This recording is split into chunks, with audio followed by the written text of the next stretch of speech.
Bonjour à tous et bonjour à toutes, c'est Fougas et... Quarel. Comment ça va mon petit Quarel? Impeccable, bon les vacances sont finies, on a repris des épisodes un peu stressants, mais tout va bien, dans le meilleur des mondes, on prend l'apéro, on se détend, t'inquiète, toi-même tu le sais. Et pour se détendre, on va au cinéma. Et Effectivement, on prend l'apéro avant. Et nous avons vu un nouveau film qui s'appelle... Les 8 salopards. Voilà, The Hateful Eight en VO, je préfère, je suis désolé. Merci de me donner... Non mais c'est très bien de donner le titre en VO, moi je trouve que c'est une bonne chose. Qui était bien trouvé en plus. Alors, et donc, le nouveau film de Quentin Tarantino, Cantine, c'est comme on veut, hein, celui qui préfère manger à la cantine ou pas, et qui est qualifié comme son 8ème film, hein, voilà. Ouais. Alors, tu peux commencer... Non, dernier. Oui. Ah oui, quand même. Alors, pour vous prouver notre bonne foi... Voilà, hein. Et le prix qu'on a payé. Et s'il vous plaît, du papier sans bisphénol A, donc c'est pas de la merde. Voilà, et donc, pour vous dire, notre vidéo c'est les premières impressions, c'est notre avis à chaud, on l'a vu qu'une fois il y a un jour et demi à peu près, et donc c'est pas notre avis définitif, et on va spoiler le minimum, on va se baser sur la bande annonce. Tout à fait. Le synopsis, Quarel. Alors, le synopsis. Donc, John Roth, un mercenaire itinérant en quête de prise pour avoir les récompenses, a déjà capturé Daisy Domergue, donc une criminelle très dangereuse de l'état du Wyoming, dont la tête est mise à prix pour $10 000. La particularité de Ruth, c'est qu'il prend que ses prises vivantes.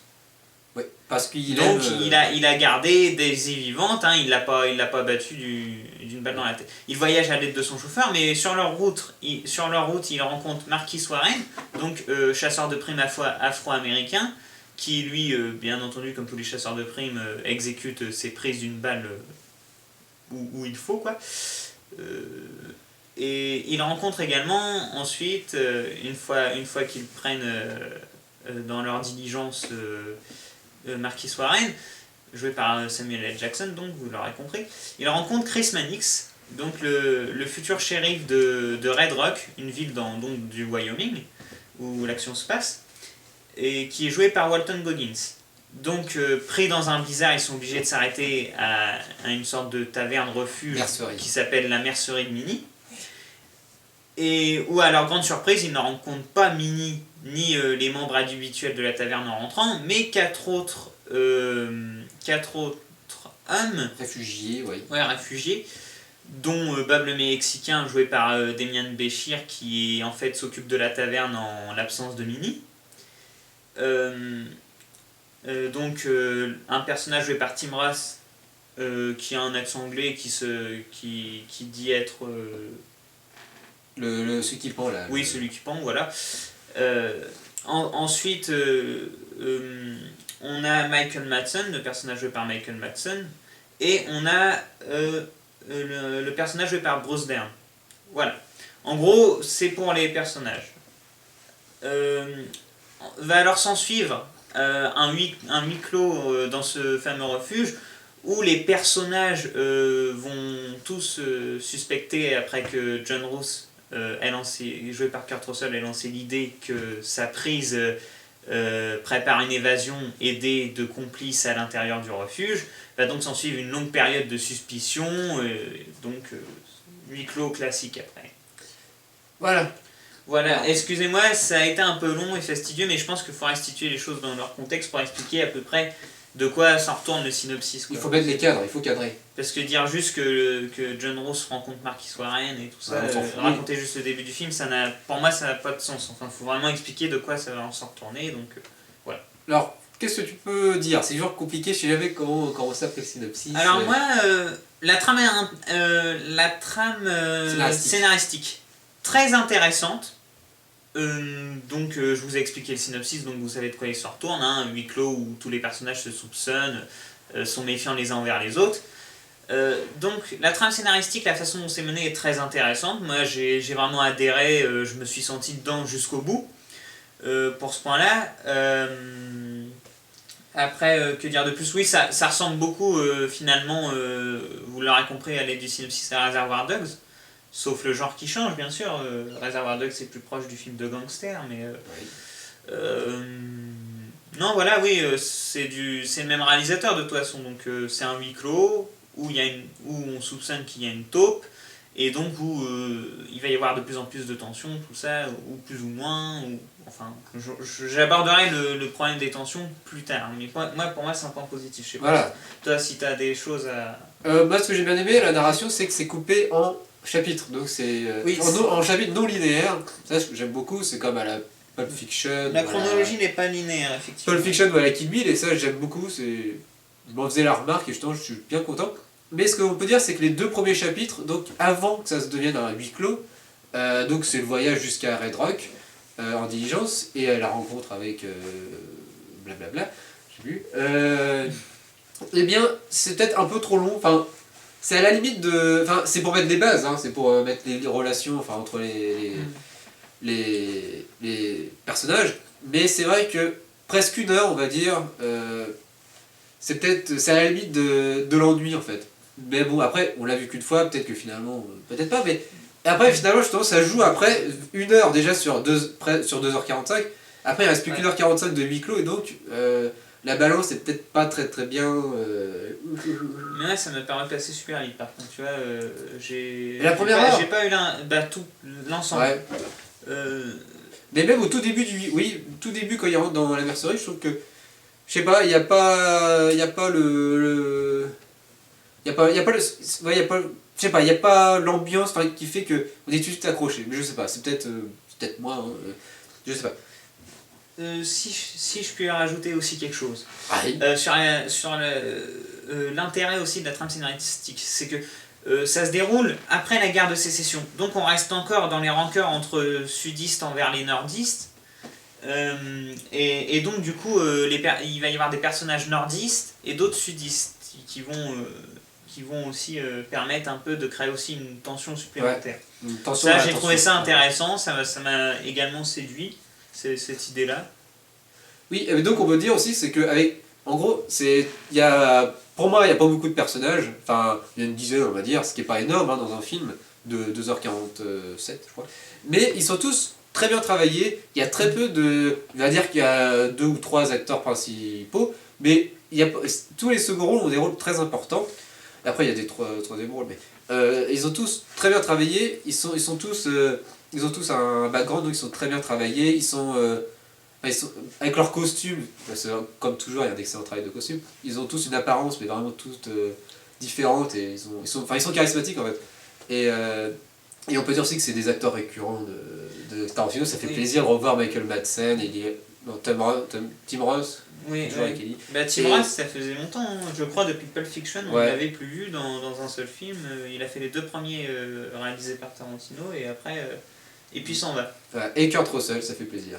Kurt Russell. Bon vieux. Au moins, il joue dans un. C'est sa deuxième apparition. Ouais, et puis vu le premier, dans quel film il était dans le premier, bon, enfin. Bah moi j'avais bien aimé son personnage et son jeu d'acteur dans Boulevard Il y avait que son personnage de bien. Bon, mais voilà. Mais pour rebondir sur ce que tu dis, moi je trouve que c'est une qualité de Tarantino et que j'apprécie dans ses films, c'est toujours les personnages qui sont quand même bien bâtis. Là-dessus, voilà, on peut pas et dire. donc justement, la tension entre nordistes et sudistes, c'est justement grâce au background en fait. Que ça. Enfin, il a su choisir son truc, comme j'ai dit, il y a un afro-américain par exemple. Bon, il y a des personnages nordistes, des sudistes. Voilà. Il va y avoir le vieux général sudiste, un vieux de la vieille, donc qui va être évidemment, qui va rester dans les rancœurs, tout ça. Toujours habillé en uniforme. Oui, il a gardé l'uniforme gris des confédérés. Ouais, un énorme travail sur les costumes, enfin vraiment, costumes et donc ça joue dans l'ambiance. Et d'ailleurs, c'est ce qui est marrant, c'est que Samuel L. Jackson, d'ailleurs, son personnage garde le costume nordiste bleu, donc des. Je sais plus, c'était quoi leur nom? C'était. Je sais plus, les fédéralistes, je crois qu'ils s'appelaient. Enfin, c'était le côté de Lincoln, quoi, ceux qui étaient pour garder les États-Unis, en gros, en État fédéré et qui voulaient abolir l'esclavage. Et l'autre, les confédérés, c'était ceux qui voulaient, les États sudistes, qui voulaient garder l'esclavage et qui voulaient se séparer et rentrer dans un système d'État confédéré, entre sudistes. Ouais. Pour expliquer à peu près, ouais.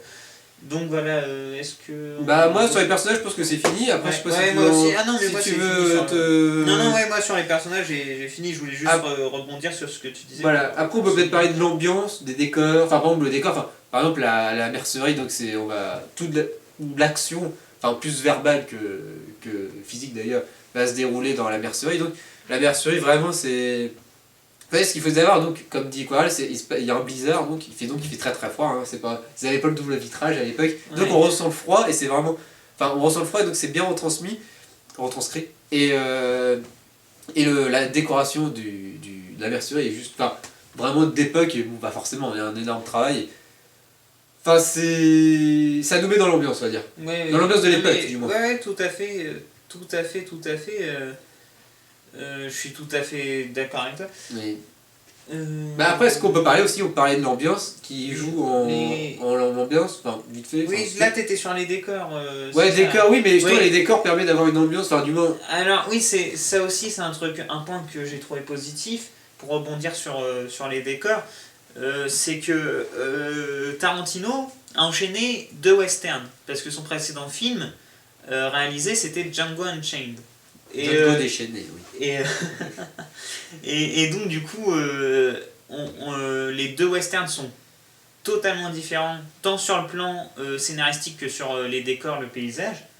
Entre paysage enneigé donc dans cet opus et le précédent opus, L'âge désertique, bah, chaleur, enfin. vraiment les paysages des États sudistes. Grand Canyon, ouais. Parce que là, on est dans un état... on est dans un état du nord à la frontière du Canada, le Wyoming, donc il faut savoir que le Wyoming, si mes souvenirs sont bons, c'est situé, c'est un état frontalier avec le Montana. On s'en fout. Hein. Ouais, enfin on s'en fout, mais pour vous situer, c'est dans le nord des États-Unis, quoi. Là où ça caille. Et ouais, bah, et c'est vraiment le Wyoming, je crois, c'est l'état le moins peuplé, donc c'est vraiment un état aussi assez propice pour les westerns, Ouais. quand même. Voilà, c'est tout ce que. C'est tout ce que oui. Alors moi aussi pour qualifier, enfin le décor, donc l'ambiance, on va commencer avec là-dessus avant d'oublier, c'est la musique, comme d'habitude. Ce qu'il faut savoir, c'est que moi j'attends souvent un film Tarantino. 30% de mes attentes c'est pour la musique, donc. Et là, pour une fois, on l'attendait, et là Ennio Morricone a composé la musique entièrement, donc chose jamais arrivée. Musique originale, donc. Ouais, c'est musique composée. Dont, mais le truc c'est que finalement c'est que c'est pas. Je trouve que la musique n'est pas vraiment un élément. À part la première musique d'intro. Voilà, c'est tout. Mm. Voilà. Mais oui, mais il n'y a pas de musique, vraiment, il n'y a pas de scène basée sur la musique. Par exemple, comme un Django, enfin même un Western Spaghetti, par exemple, enfin, la musique fait la scène. Là, il n'y a pas vraiment de musique qui fait la scène. Bah, à part cette fameuse musique que je viens de Voilà. citer, qui Ouais. pour moi est vraiment une musique. Et qui revient souvent un peu arrangé à chaque fois, mais c'est vraiment le thème principal et qui est vraiment très très bien fait. Enfin, vraiment, c'est pas le thème du siècle, mais vraiment très intéressant. Et ce qui m'a ultra étonné, c'est qu'il y a très peu de chansons, hein, avec des chants, enfin repris. Mais et j'ai c'est- l'impression que. Enfin, Ouais. Enfin, désolé de t'interrompre, fini et je vais. Bah non, mais c'est juste que j'étais très surpris. Je m'attendais pas à ça et j'étais plutôt agréablement surpris. Parce que enfin, ouais, c'est une surprise. Voilà, j'en reviendrai dans la conclusion à ça, toi aussi. D'accord. J'attends avec impatience. Ouais. Mais oui, justement, c'est intéressant ce que tu me dis sur la musique, puisque moi, je vais t'aborder sur un autre truc aussi que j'ai trouvé original, peut-être je me trompe, ou parce que j'ai pas en mémoire toutes les intros, mais j'ai l'impression que c'est un épisode d'originalité pour Tarantino, ce film. Tout en conservant ses classiques que je vais exposer après, mais c'est original parce que pour moi, j'ai trouvé que la scène d'introduction au générique, je sais pas trop comment on dit, Ouais, le générique, ouais. est moins dynamique, plus fixe et plus lente que d'habitude. Déjà, on est sur un objet inanimé, une statue, avec un travelling arrière une croix. extrêmement lent. C'est une croix. Oui, mais faut pas le dire. Moi, je le dis pas. Non, je préfère pas le dire. Ouais, on pour le dit les pas, gens. alors. Bah, trop tard, tu viens de le dire, mais Ah oui, c'est même sur un objet inanimé, quoi. c'est même sur la Alors fiche. d'habitude, on est... Bon, là j'ai pensé à Reservoir Dogs, où on commence dans un restaurant, une discussion entre les personnages, donc ça reste assez animé. Même si le plan est fixe aussi, il me semble. La caméra est fixe. Dans Reservoir Dogs ? Oui. Non, c'est un travelling en rond. Travelling en rond. Ouais. Donc tu vois, oui. Pour moi c'est le seul film qui commence sur un objet inanimé chez Tarantino et qui soit aussi lent. pour moi, ça m'a paru très original. Donc du coup, je le nomme aussi comme un plus parce que ça m'a bien plu. C'est vrai que l'écran est très blanc au début. Hein. La première heure, il y a plein de neige. Mais justement, bon, effectivement, je suis d'accord avec quoi, mais comme je disais, vu que la première heure est assez meule de la guibole, bah, avec un générique qui dure presque 10 minutes, bon, est-ce que c'est vraiment le truc le plus relevant, quoi, le plus adapté? Bah, je sais pas. Voilà, ça fait quand même perdre presque 10 minutes. Quoi. Après, il faut percevoir la symbolique, faudrait l'étudier, pourquoi avoir fait ça. Ouais. Moi, j'ai une petite idée pourquoi ton insistance, mais après... on va pas... Ouais, non, je vais pas aller là-dessus, parce que pour moi, ce sera du spoil, mais j'ai peut-être ma petite idée. Je sais pas. Bon, un autre... Ouais, après, c'est les points négatifs. Bah, vas-y, allons-y. Alors, on passe sur les points négatifs. On va mettre le pied dedans carrément. Alors, attendez, parce que je suis mes guidelines, parce que... Oui, à la technologie chinoise, on a beau dire. La touche un peu ce que j'appelle la touche fantaisiste de Tarantino, que l'on retrouve dans tous ses films quasiment, des trucs un peu farfelus qui viennent se glisser dans les scènes. Et ben moi j'ai commencé à ressentir un sentiment de lassitude par rapport à ça. Surtout que là je trouve qu'il en a mis trop. Il est connu pour son côté too much et c'est un incontournable chez Tarantino parce que c'est sa marque de fabrique. Mais pour moi trop too much tue too much et là du coup je trouve que ça n'a pas permis d'avoir assez de sérieux vis-à-vis du huis clos qui nous permettrait vraiment de passer vraiment le huis clos. Il faut vraiment que tu aies de la tension, un climax, tout ça. Et peut-être qu'il a trop voulu fourrer ces petites touches fantaisistes, farfelues, et que finalement on n'a pas à côté pu avoir assez de tension que le huis clos aurait pu permettre. Mais ça c'est un point moi je trouve. Mais c'est pas forcément ces touches fantaisistes, hein, si c'est ça dépend, c'est un peu les scènes what the fuck, non, les WTF. Bah oui, enfin moi c'est ce que j'appelle, oui, c'est du farfelu. Il y en a, mais oui, mais c'est là où on est en contradiction, hein. Mais effectivement, il y a des scènes un peu WTF, mais c'est la touche Tarantino. Je trouve que c'est on peut non, pas. Non mais je l'ai dit, c'est un incontournable. Mais là, dans ce film-là, dans le contexte, est-ce qu'il n'aurait pas fallu mettre le frein et voir les priorités pour moi, c'est peut-être ce qui a un peu fait défaut au film, finalement, c'est de mettre des touches comme ça. C'est un peu, je l'avais dit dans Inglourious Basterds, pour moi, ça avait enlevé énormément de sérieux au film, et de crédibilité et d'intérêt.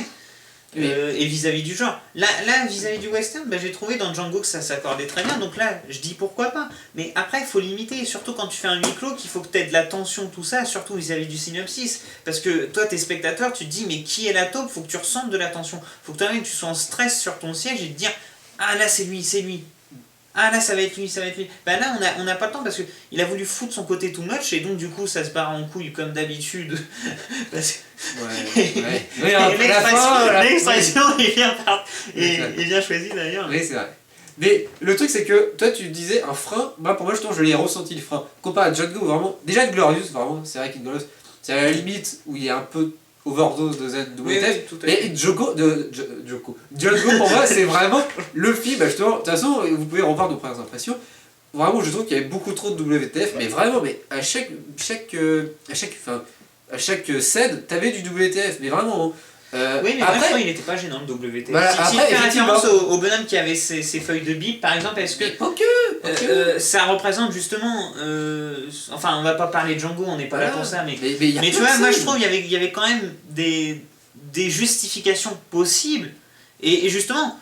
Quand ça s'est barré trop what the fuck, je l'ai dit, ça devenait trop what the fuck et ça a tué le film aussi dans Django, c'est à partir d'un certain moment du film. Ouais, alors que là c'est pareil, moi je trouve à partir d'un certain moment, il faut faire des choix et Tarantino ne sait pas se démarquer dans ses choix et faire des choix qui soient pour le bien du film. Il choisit toujours de suivre ses petites fantaisies, de se dire je vais faire du Tarantino.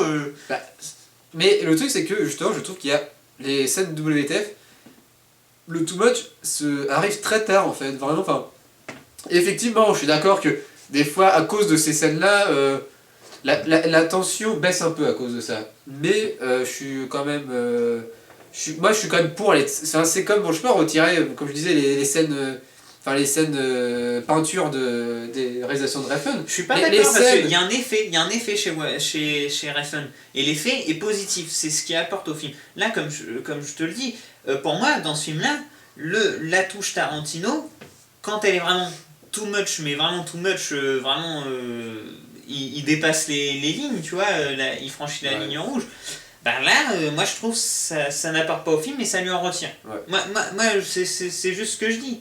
Je dis pas qu'il faut pas en mettre, faut en mettre zéro, mais il peut en mettre, mais au bout d'un moment, il faut faire des choix. Faut se dire, est-ce qu'on va toujours plus loin dans le truc, ou est-ce qu'on se dit, on se limite, on fait quelques petites touches et tout, et il pouvait le faire, pareil, enfin, je vais pas citer de scène, parce qu'on veut pas spoiler, c'est pas le but, mais il y a des moments, il l'a fait, et ça passe crème. Mais au bout d'un moment, ça ne passe plus, je trouve. Le seul truc, c'est que je suis d'accord avec toi, c'est que, enfin pour moi, il y en a pas trop, mais c'est juste que ça permet de, enfin ça diminue la tension à cause de ces scènes. Voilà. Oui, mais oui, moi c'est ça, moi j'ai trouvé, en plus, par exemple, aussi un truc qui nous empêche d'atteindre un climax, c'est aussi les 2 chapitres très longs du Diacle. Comme on l'a dit tout à l'heure. Ouais. Bon alors la conclusion, on va conclure un peu, succinctement. Alors moi je vais plutôt en donner mon ressenti personnel, parce qu'effectivement bah, comme on voit qu'on n'a pas eu le même ressenti, c'est un peu toujours personnellement. Donc moi ce que il faut dire, c'est que je l'attendais pas du tout ce film-là, parce que déjà Boulevard de la Mort, naze. Inglorious c'était pas mal, enfin j'avais bien aimé, mais Django en fait, c'était, je dirais, c'était ressenti, hein. C'était Inglorious, mais vraiment avec plus de scènes WTF, plein de musique, enfin la scène où il met du Johnny Cash pendant 10 secondes quoi. La scène où t'as Quentin Tarantino qui vient, qui se fait exploser, il a 1 minute, même pas. Enfin, bref, il y a plein de scènes vraiment comme ça. Alors que justement, je m'attendais à quoi? Je m'attendais à encore pire que Django, avec encore plus de what the fuck, encore plus plein de musique, avec plein de musique. Et justement, alors là, ça a été tout le contraire. Ça a été vraiment, comment dire, un huis clos où t'as très peu d'action physique, plutôt, enfin vraiment d'action verbale. Très peu, pour moi, peu de scènes de what the fuck, même si ça, effectivement, des fois c'est mal implémenté. Et très peu de musique, mais vraiment, c'est hallucinant quoi. Et donc c'est ça que j'ai été surpris et puis finalement agréablement surpris. Mais c'est pas le film du siècle, mais pour moi je le recommande en sachant quand même qu'il faut pas s'attendre à un Django. Ce Django c'était le plus gros succès quand même de Tarantino au box-office. Et je pense que ça peut ennuyer des personnes. Un huis clos c'est vraiment celui qui aime bien que de l'action, c'est pas recommandé à tout le monde. Donc pour moi, bonne surprise, je le recommande, pas forcément aux fans de Tarantino, ils l'ont déjà tous vu. Mais à ceux qui aiment le cinéma et qui s'attendent à un huis clos, c'est bien. Voilà. Alors oui, bah moi en gros je vais reprendre beaucoup de ce que j'ai dit et un peu de ce que tu as dit dans ta conclusion. Mon ressenti, hein. Non mais oui, c'était un vrai challenge, je pense, pour l'ami Tarantino, c'était qu'il réalise 2 westerns coup sur coup. Il les a bien différenciés l'un de l'autre, chacun une identité mais radicalement différente, comme j'ai dit, scénario, tout ça. Après, Tarantino il a même rajouté quelques touches originales, j'ai l'impression dans celui-là, ça aussi je l'ai dit. Après, comme j'ai dit, c'est un film qui a su employer des bonnes tensions, mais qui malheureusement, un point noir, c'est que j'ai pas réellement vu de climax permettant vraiment, tu vois, d'atteindre l'apogée de tension. Ouais. Voilà. C'est tout, ouais, après ce que j'ai à dire. Après le casting, bah voilà quoi. Bah après, c'est du Tarantino, merde. Après, super bonne réalisation. on va Très pas- peu d'effets spéciaux, on va pas blablabla. ramasser le débat, mais voilà. Voilà. Pour moi, c'est ça. Donc, film à conseiller ou à pas conseiller pour toi? Pour moi, à conseiller, mais voilà, quand même un public averti, enfin, je sais pas trop ce que ça veut dire, mais un public vraiment qui s'attend pas à du Transformers, quoi. Ou un Django Peace. Voilà. Ou du moins. Moi aussi, je le conseille. Après, bon, on a exposé les points noirs et les points positifs selon nous. Après, il faut voir aussi en fonction de ces points-là, si les gens se disent ah bah, est-ce que ça va nous plaire, est-ce que ça va pas nous plaire. Bon, vous êtes juge arbitre.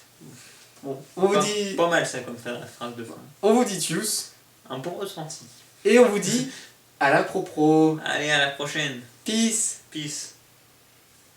Pas mal.